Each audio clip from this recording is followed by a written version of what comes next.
Hey VC, it's Travis back again with another vinyl update. It's been a couple months since my last one, and I had plans today and they kind of fell through, so decided to jump on here and make a video since it's been so long. So show you guys the killer stack of records that I have today. I mean, I know I say that every time, but I'm super stoked about some of these that I've added to my collection. Just really some nice stuff. So thanks for tuning in, and I hope you enjoyed this update. I'm also playing with a new video format here with my camera. I noticed since YouTube changed their layout where the video is like 2 times larger than it used to be, that most of my videos look like garbage, being that I'm using a standard definition camera. Yeah, if I had a high definition camera I would love it, but I have no means of editing it or anything like that either right now, and this camera still works, you know, so I'm playing with this format in hopes that maybe it'll look a little bit better on the new layout on YouTube, but we'll see. But anyway, now that that's out of the way, let's get into this vinyl update. First record here is one that should have gotten a long time ago, but just been on a kick lately and decided to finally bite the bullet and jump on it.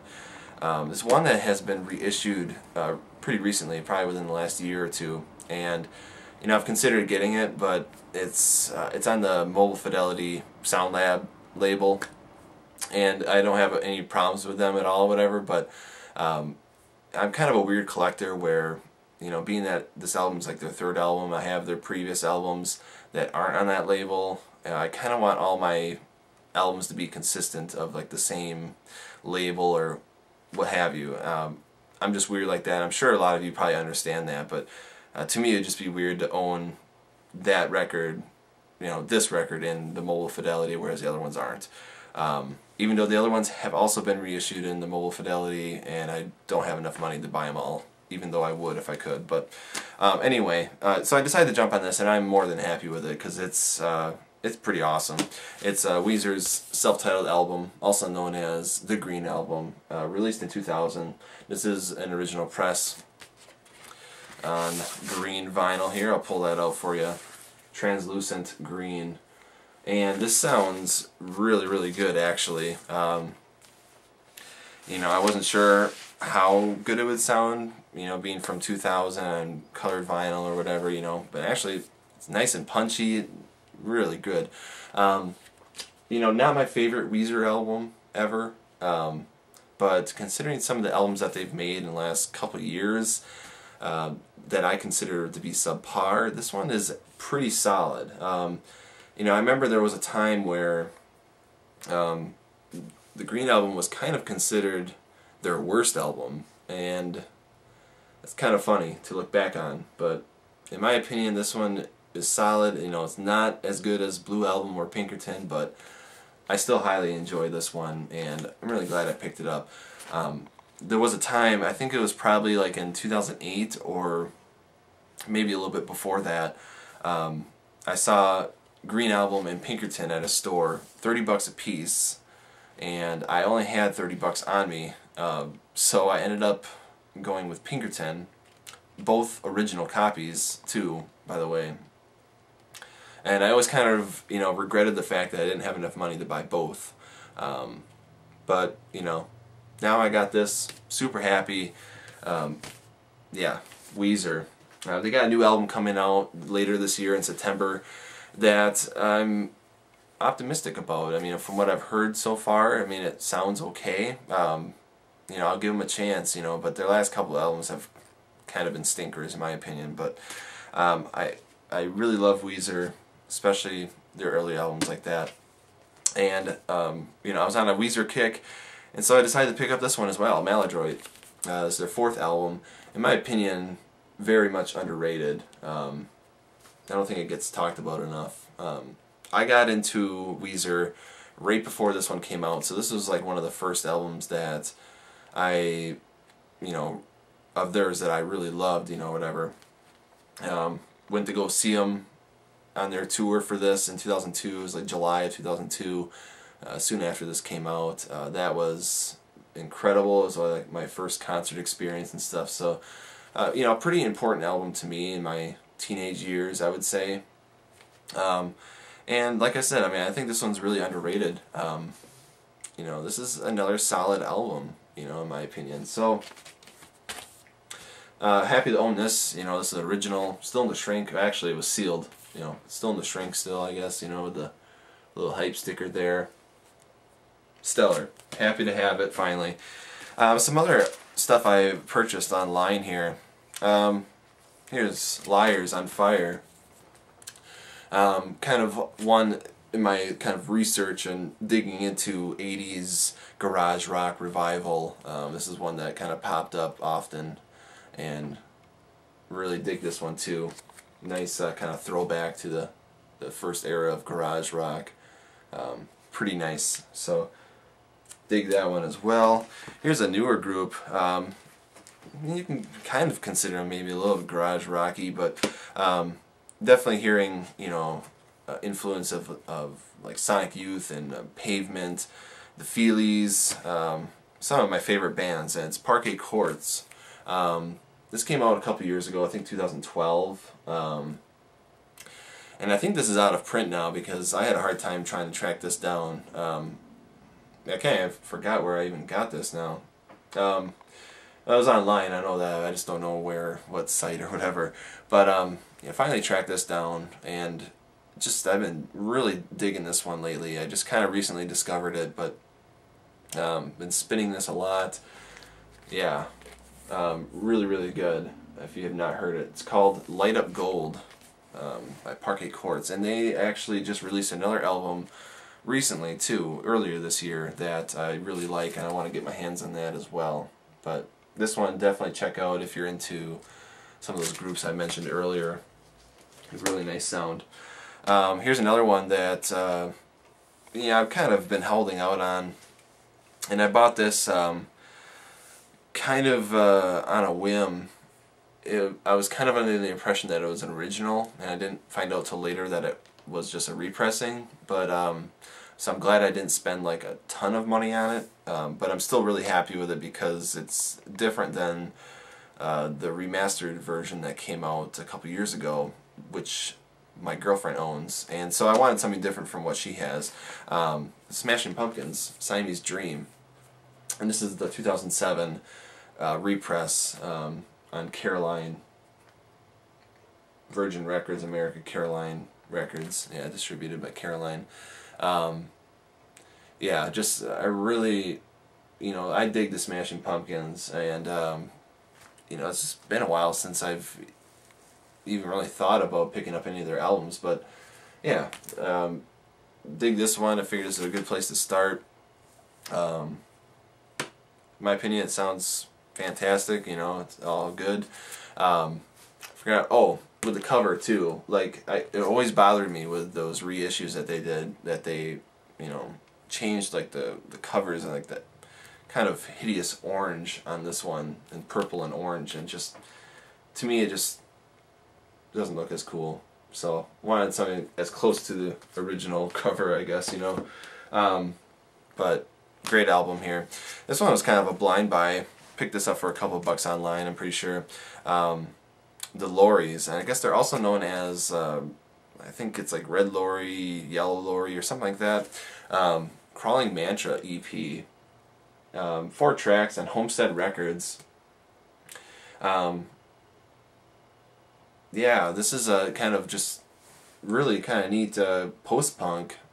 Say kind of like The Cure or something like that, but yeah, really, really interesting, really good. I really did enjoy this one too. So the Lyres, and actually, yeah, it's Red Lorry, Yellow Lorry.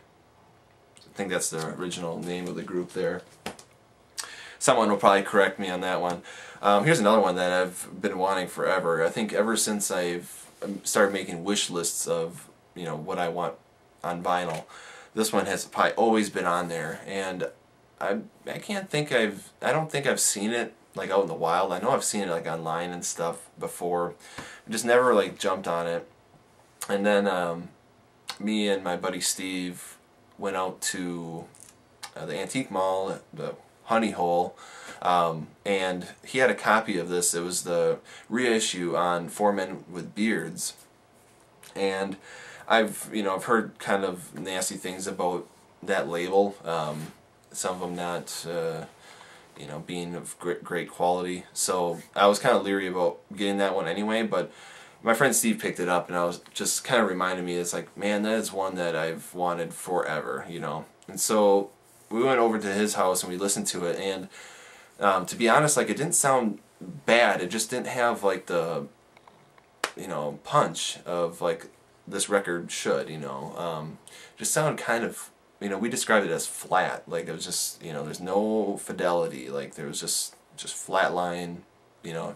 Hard to explain. I'm sure you guys understand, but you know, so I was kind of leery about, you know, picking up that reissue anyway, and I was kind of holding out for an original, but they're super expensive and hard to find. So, but they have been reissued by the original label, Westbound Records, and I do have another one of their records that is of that same reissue series, and I thought that sounded fine, so I decided to pick this up. Finally, Funkadelic, self-titled album, and again, this is a Westbound, which is the original label. This is a reissue, and I don't remember from what year, because it was reissued like in the late 80s, I think, and then it was reissued sometime in like 2007 or something like that. I'm not sure, but or somewhere around that time. And I think this is the latter, but yeah, excellent, just totally phenomenal stuff there. I'm super happy to own that one finally. And here's another one from kind of my teenage upbringing, early 2000s, that you know, it's one that I just never really thought of like owning on vinyl, but it's like I looked it up and I found it. Actually, it was an auction on eBay, and I ended up winning it super cheap, so I was pretty stoked about it. It's the Hives, Veiny Vitty Vicious. Oh yeah, kind of the garage rock revival of the early 2000s. I think that these guys nailed it, you know, totally. And they kind of got lumped in with like the White Stripes and the Strokes and the Vines and stuff like that. And you know, I like all those groups, and you know, just really dig the Hives as well. So I decided to pick this one up too. Stellar record though, for sure. Got some, I guess you could call it VCLT. We kind of did a little trade, I believe. It's been a while, so I kind of forget. But he, Garner, Rock and Roll Truck Stop, he sent me a couple things here. And I'm trying to think. I feel like I'm forgetting something. I think that he sent me something else too, and I don't remember what it is right now. Oh crap. Well, I have a feeling that it was like an upgrade of some sort, and so that's why I kind of didn't have it cataloged correctly, because I usually keep track of everything that I add into my collection. Anyway, he sent me a couple 45s here. This one was pretty neat. Count 5, Psychotic Reaction, Back to They're Gonna Get You, double shot, which I'm not sure is the original label or not, but it's still pretty badass. I'm not gonna lie about that. Count 5, garage rock, classic. Oh yeah. And yeah, actually, you know, it's in pretty decent condition. He was worried it had, you know, it had like a slight warp, and I was like, dude, totally cool.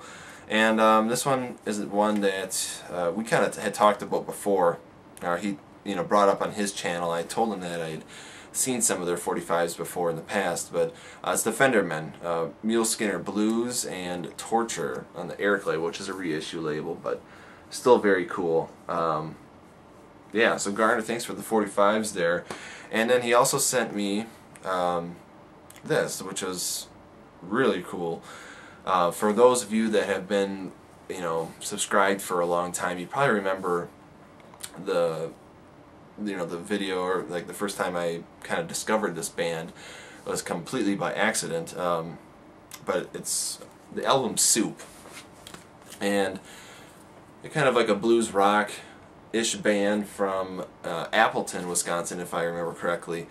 And I found one of their LPs in a sleeve of a record at an antique store here in my town. You know, it didn't have any. Actually, I got it right there on the back. Got it tucked in the same sleeve there, but you know, there's nothing on the label. You know, I had no idea what it was, and so I kind of used the help of the VC to help me track down what it was, and you know, figured out it was this album Soup, or the band Soup, and the album I had was actually like their demo, I guess, or kind of like their first self-release, private press that they, you know, released so many copies of and whatever. And so this is like their proper, like a proper studio album, I would say. And this is actually really killer. I think, you know, everything that I loved about the little demo, they bring it here.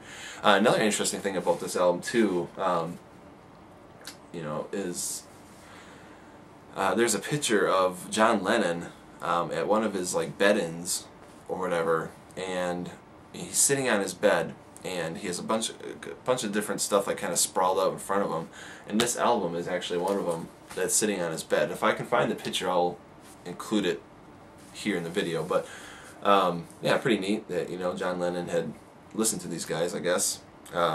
It's kind of a small band from Wisconsin. Apparently they got a lot of attention from people like Eric Clapton, I think, and I think Jimi Hendrix went to go see him once upon a time. Pretty cool. You know, cover's not in the greatest shape. It's a promo copy though, but the vinyl actually surprisingly is like really nice shape. So Garner, thank you so much. That really means a lot. You know, it kind of ties it all in for me. It's pretty neat. So thank you so much for that, Garner. And sorry if I'm forgetting if you sent me something else. I'll look into it. But I think it was just I don't know. Anyway, another thing. I got this from my friend JC. I bought this from him. I know I didn't really need this because I have 3 imaginary friends, or 3 imaginary boys, I mean, and Standing on the Beach. But I picked up The Cure, Boys Don't Lie from him. Kind of just like a single LP. Their first, I think it's their first North American release. And kind of combines those 2 albums onto here, I guess, with some of like the early singles and then, you know, things from their debut album. So anyway, pretty cool. The Cure. This is one I found at Revival Records. I think it was in my last video I showed They Might Be Giants album, and a lot of people had recommended their, I think it's their second album, Lincoln, to me, so I decided to pick that up at Revival. Found that really nice condition. Yeah, stellar. I actually really enjoyed this too. Yeah, so They Might Be Giants. This is another one I found. It might be on that same trip. I was just about to leave the store, and he had a box sitting out that was not priced yet, and I was kind of just flipping through it. And I saw this in there, and you know, it was one of those albums that I've been looking for a while. I've seen it online for, you know, a lot of money usually, and it was just one that I wasn't going to leave the store without, and so I kind of just like, you know, can you price this, or like, you know, I want to buy this basically. It's X, Los Angeles, their album, debut album there. Some really cool Los Angeles, LA punk, you know, really kind of a classic record there. This is on Slash Records. So yeah, he priced it right away for me, and surprisingly it was like, you know, the right price too. It was like, kind of blew my mind. Another one I found at Revival there, this one I've been kind of wanting for a while to kind of fill in my YouTube collection, a Rattle and Hum, you know, double live album here. Really nice. And I've stumbled across all these, and like, I was just about ready to leave the store again, and I saw all these, and I was just like, I cannot leave these here. Let me get them out of the sleeves here so I can kind of flip through and be better. Alright. Like, just this, one of those things you'll probably never see ever in the wild if you live in America. Like, well, in Wisconsin anyway. I can't imagine ever running into these again. Stone Roses, like a bunch of singles by the Stone Roses. Yeah, you know, Made of Stone, B-sides are Going Down, and, well, I can't pronounce that, but those are the B-sides there. But Made of Stone, Elephant Stone, So the B-sides there. Some really nice cover art there too. And Fool's Gold 9.53, which refers to the track length on that one, and what is the world waiting for, or what the world is waiting for is the B-side on that one. One of their early singles, I think this was before their self-titled debut album, the Stone Roses, Sally Cinnamon. All Across the Sand and Here It Comes are the B-sides on there. And last one, I think this one came out after 1990, it says on the back. One Love and Something's Burning. Can't remember if that's from their second album or not, but I don't know. It's probably a non-album, you know, single, which is kind of the appeal, because I usually don't pick up 12-inch singles, but Stone Roses, I could not leave these behind. They were just way too cool.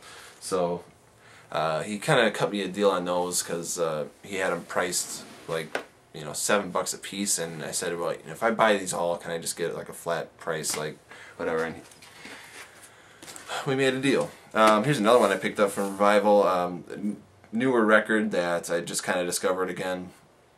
I've been really digging this. It's The War on Drugs, Lost in the Dream. Really stellar. I've been really digging this. I've been listening to this almost non-stop lately.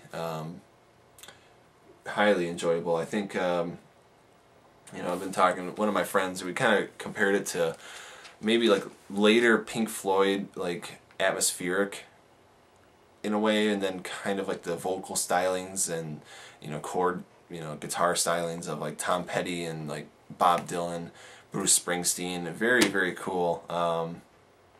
So yeah, really stoked about owning this one that I'll be spinning for a while, I'm sure. Here's one I've been looking for a while. I just could never find it in decent condition or at a cheap price. Like, for some reason it's always like really expensive. Eric Burdon Declares War.